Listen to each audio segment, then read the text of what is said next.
पुराण कथा संग्रह में आप सुन रहे हैं आध्यात्मिक कथाएं। महाभारत में गुरु द्रोणाचार्य एक ऐसा पात्र थे जिनके साथ युद्ध करना पांडवों के लिए बहुत चुनौतीपूर्ण था, क्योंकि वो पांडवों और कौरवों दोनों के गुरु थे और अर्जुन तो उनके पसंदीदा शिष्य थे। केवल यही नहीं, उनकी मृत्यु साधारण तरीके से हो भी नहीं सकी थी। इसीलिए उनकी मृत्यु के लिए छल की राह अपनाई गई, जो अपने आप में बहुत दिलचस्प है। लेकिन उससे भी अधिक दिलचस्प है उनके जन्म की कथा। तो चलिए जानते हैं। महर्षि द्रोणाचार्य कौरवों और पांडवों के गुरु होने के साथ साथ अश्वत्थामा के पिता भी थे। गुरु द्रोणाचार्य का महाभारत के युद्ध के साथ साथ सभी प्रमुख योद्धाओं के जीवन में एक अहम भूमिका थी। अगर उनके जीवन यात्रा की विशेष घटनाओं को देखा जाए तो उन्होंने कृपाचार्य के साथ शिक्षा प्राप्त की और महान धनुर्धर बने। उन्होंने महर्षि परशुराम से दिव्य अस्त्र शस्त्र की विद्या पाई और बाद में वो कौरवों और पांडवों के गुरु बने और उन्होंने शस्त्र विद्या सिखाई। उन्होंने अर्जुन को सर्वश्रेष्ठ धनुर्धर बनाया, लेकिन महाभारत के युद्ध में कौरवों की ओर से लड़े और द्रोण पर्व में वीरगति को प्राप्त हुए। उनकी जीवन यात्रा की ही तरह उनके जन्म की कथा भी बेहद दिलचस्प है, जिसके बारे में बहुत ही कम लोग जानते हैं। चलिए जानते हैं इस बारे में। महर्षि भरद्वाज एक महान ऋषि थे जो गंगा नदी के तट पर आश्रम बनाकर तपस्या करते थे। एक दिन जब वे गंगा स्नान के लिए गए तो वहां उन्होंने स्वर्ग की अप्सरा घृताची को देखा।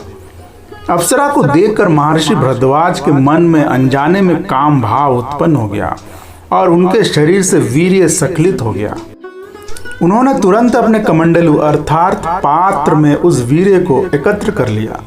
ईश्वर की कृपा से उसी कमंडलू में एक दिव्य बालक का जन्म हुआ, जिसे द्रोण नाम मिला। संस्कृत में द्रोण का अर्थ पात्र होता है, इसीलिए उनका नाम द्रोणाचार्य पड़ा।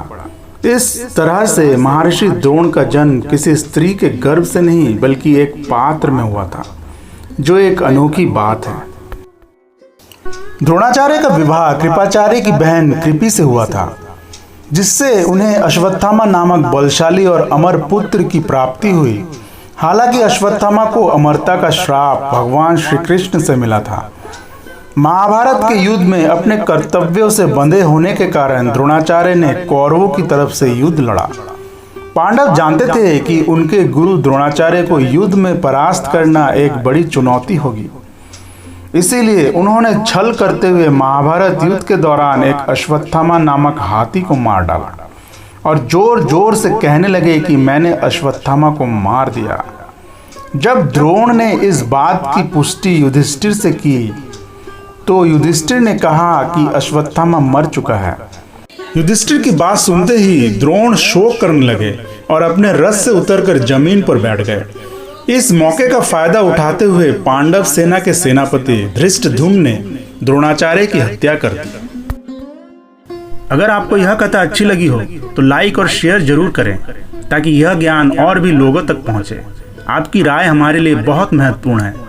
कमेंट में जरूर बताएं कि आपको यह कहानी कैसी लगी।